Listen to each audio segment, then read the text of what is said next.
Hawaï, c'est le 50e État des États-Unis d'Amérique. Le dernier a intégré l'Union en 1959. Une île qui incarne le rêve tropical américain par excellence depuis les années 60. 7 millions de touristes, venus des 4 coins du monde, visitent chaque année l'archipel. Qu'est-ce que je viens chercher à Hawaï? Je voudrais aller au-delà du folklore tiki que je dessine depuis une vingtaine d'années.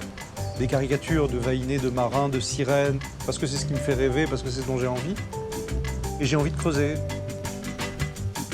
Pour mieux comprendre la profondeur de l'esprit de l'aloha, il faut se rendre dans le quartier de Kailua. C'est ici que vit une icône de la tradition hawaïenne, Mihana Souza. Musicienne et danseuse, dans l'archipel, tout le monde la connaît et l'admire. Sa manière de vivre en fait l'incarnation même de l'aloha. Good morning. Bonjour. Hello beauty. Bonjour beauté. Good morning. Vous êtes Johan? Yes. Oui, je suis tellement content de vous rencontrer. Johan, je m'attendais à avoir une fille. Oui, comme John Collins. Oh, merci infiniment. Aloha. Est-ce que c'est votre première fois à Hawaï? Oui, j'ai du mal à croire que je suis ici. Vous êtes chanteuse et vous venez d'une famille de musiciens. Moi, ma mère s'appelait Imgard Fardon Alouli, une musicienne adorée dans la musique hawaïenne. Elle a écrit beaucoup de chansons, je pense plus de 200. Pua Mana, c'est le nom de notre maison familiale. Pua signifie fleur, Mana, c'est la force spirituelle. Alors, elle et son père ont pensé à la fleur comme le symbole d'une famille. Tous les pétales sont les enfants et les étamines, ce sont les parents. Tout ça compose un magnifique ensemble. C'est merveilleux. Alors, cette chanson, c'est Pua Mana. C'est le nom de notre maison.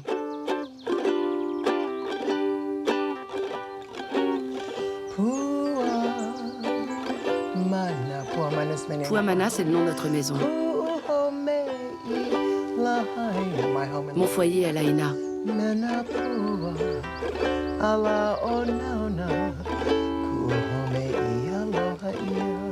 Ma maison est remplie de belles fleurs, remplie de fleurs si parfumées. C'est ce qu'on dit chez nous. On adore cette chanson.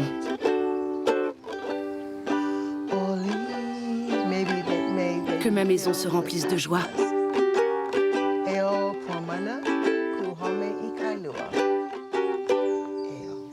Merci beaucoup. C'est merveilleux. Merci. Que la paix soit avec toi. C'est vraiment très beau. J'ai une histoire douce mais triste avec la musique. Ma mère était chanteuse de pop en France et malheureusement, elle est morte quand j'avais 4 ans. C'est si triste. Et à ce moment-là, mon père a arrêté toute musique. Il est devenu religieux, bon, qu'il soit béni. Mais du coup, il n'y avait plus de musique à la maison. Et quand j'ai eu 30 ans... C'est parce qu'il adorait ta maman. C'était un homme merveilleux. Quand j'ai eu 30 ans, je lui ai dit « Papa, pourquoi ne m'as-tu jamais appris la musique ?» Et il m'a répondu « Je suis désolé. » C'est parce qu'il était musicien. Je pense qu'il avait le cœur brisé. Oui, c'est sûr. Alors j'ai acheté le plus petit instrument que j'ai pu trouver, et c'était un ukulélé. C'est pourquoi je pense que le ukulélé est une bénédiction qui me vient de ma mère. Et non, c'est une histoire joyeuse. Sinon, je n'aurais pas dessiné. Elle est avec toi. Sans ça, je n'aurais pas dessiné. Je pense que le don artistique vient toujours d'une faille. Comme quand les Japonais réparent un objet cassé en suivant les fissures. Donc je suis vraiment reconnaissant pour tout ça. Mais je réalise que cet instrument connecte les gens entre eux. Oh oui. Et comme vous le dites, il s'agit de joie, de choses universelles. Mais vous pouvez même verser vos larmes dans cet instrument. Elles deviendront une joie. C'est l'instrument le plus joyeux que j'ai jamais rencontré. Je n'ai jamais vu de ukulélé triste. Tu comprends l'aloha, mais tu ne le sais pas. Je veux dire que tu es probablement hawaïen dans un autre corps. Je sais que tu l'es, parce que tu te sens ici comme chez toi. Et qui pourrait dire le contraire?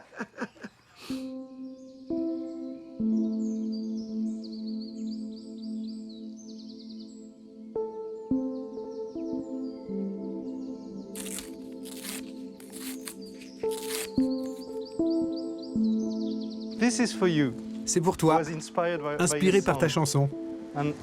Et avec le chien, il te regarde. Merci.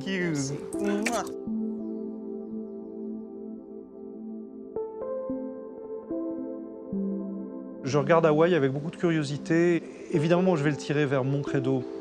Mon credo, c'est l'envie de partager les cultures des uns et des autres, de défendre une culture justement parce qu'elle n'est pas la nôtre. Moi, je crois qu'on devrait toujours être protecteur de la tradition de son ami ou de la tradition de son voisin.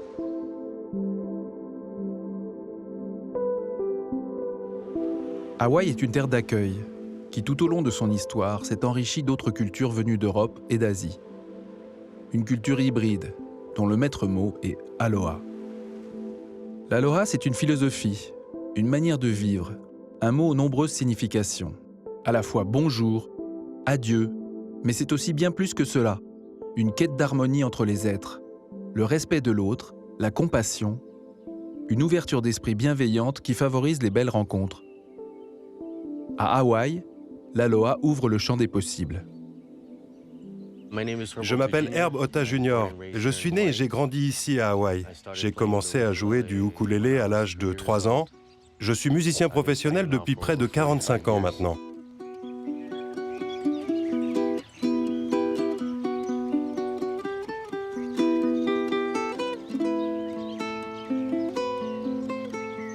Herb Otta Jr.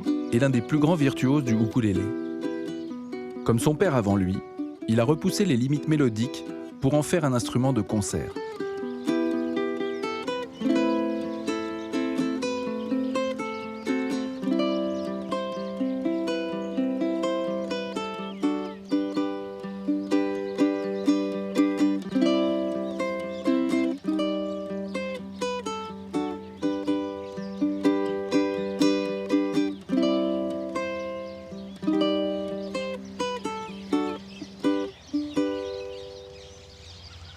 Bravo. Vous avez composé cette chanson? Oui. Ce que vous faites est très important car d'un côté, vous gardez la tradition hawaïenne et vous inventez de nouvelles choses. Est-ce que vous y pensez pendant que vous travaillez? J'aime la musique hawaïenne. J'aime Hawaï, bien sûr, c'est chez moi.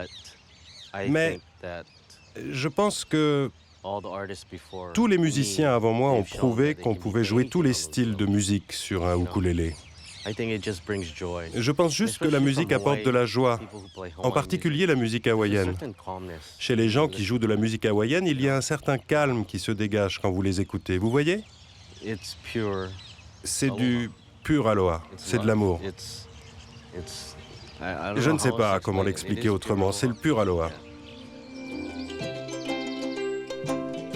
Le ukulélé, c'est de la joie, en tout cas un soin contre le rigorisme religieux ou l'aridité politique ou toutes les choses qui nous assèchent en France. Ce qui m'est arrivé, c'est d'arriver au ukulélé et petit à petit creuser et découvrir que derrière, il y a un univers qui peut répondre à beaucoup de nos angoisses. J'avais besoin d'un mouvement musical qui me corresponde et c'est devenu ça, c'est devenu la tribu du ukulélé. Suivre le son du ukulélé, c'est laisser faire le hasard, celui qui crée les rencontres, celui qui, à chaque détour de la déambulation, met sur notre chemin une source d'inspiration. Ici, c'est Mbanyang, mais c'est étonnant, c'est une ville de complètement envie d'écrire des histoires surnaturelles.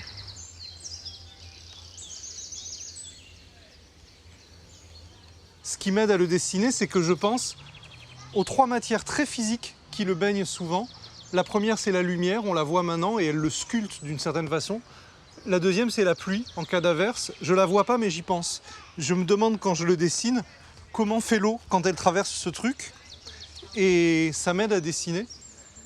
Et la troisième matière, qui est encore plus abstraite, c'est le vent.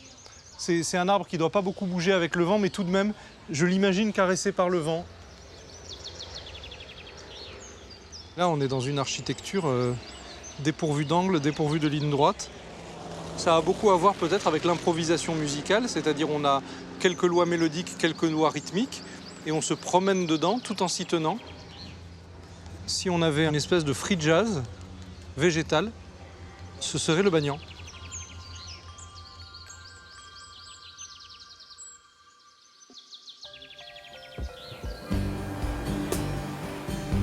Trait d'union entre les êtres, le ukulélé rythme la vie hawaïenne. Cet instrument aux allures enfantines porte en lui l'histoire d'une nation. C'est en plein centre-ville, à 2 pas de l'Aloha Tower et du Palais Royal, que naissent les ukulélés les plus traditionnels, dans la fabrique de Kamaka.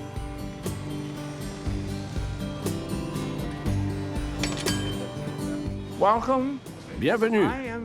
Je suis Frank Kamaka, deuxième fils de Sam Senior, dont la photo est accrochée à ce mur. Il a lancé l'entreprise il y a 103 ans. Tout d'abord, tout au long du 19e siècle, Hawaï était un royaume. À l'époque de la monarchie, la seule activité, c'était l'agriculture. Canne à sucre, ananas, et nous avions besoin de travailleurs. Nous n'avions pas assez de monde ici. Alors nous avons parcouru le monde et avons invité les gens à venir émigrer à Hawaï. Tout est arrivé en 1879, lorsque des Portugais sont venus d'Europe. Ils ont apporté avec eux un étrange instrument de musique. Cet instrument, qu'on a appelé ukulélé, a en fait été conçu à Hawaï. Mais l'idée de l'instrument et la manière dont il a été construit est venue d'Europe. Mon père a ouvert son magasin de ukulélé et 10 ans après ses débuts, il a créé cette forme. Il l'a montré à des amis et quelqu'un a dit « Sam, ça ressemble à un ananas ». Une amie artiste l'a peint. C'est comme ça que mon père s'est vu attribuer la paternité de différentes formes de ukulélé peints. C'était un perfectionniste. Chaque ukulélé devait être parfait, autant par l'apparence que par le son. Sinon, il ne le vendait pas. C'est la 3e génération de fabricants de ukulélé qui va maintenant vous emmener à l'arrière et vous montrer comment les instruments sont fabriqués. C'est ce qu'ils enseignent à notre 4e génération de fabricants.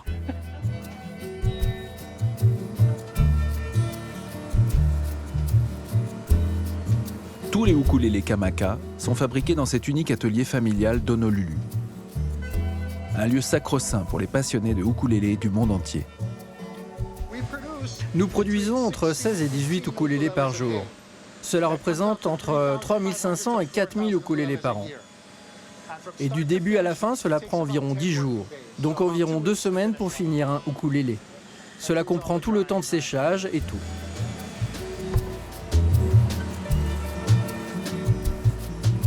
Dans cette petite manufacture, depuis plus d'un siècle, sont confectionnées et ajustées toutes les pièces qui composent les différents instruments. Les finitions sont réalisées à la main, dans des matières nobles, comme le bois de koa, et font de chaque ukulélé une pièce unique. Une tradition artisanale qui fait des ukulélés Kamaka des objets de culte.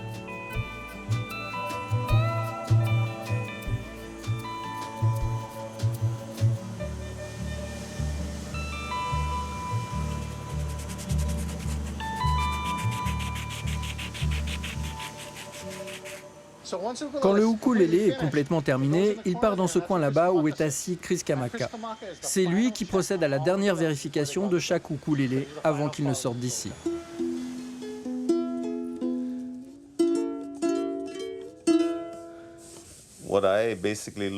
Ce que je vérifie tout d'abord, c'est que la structure est bonne.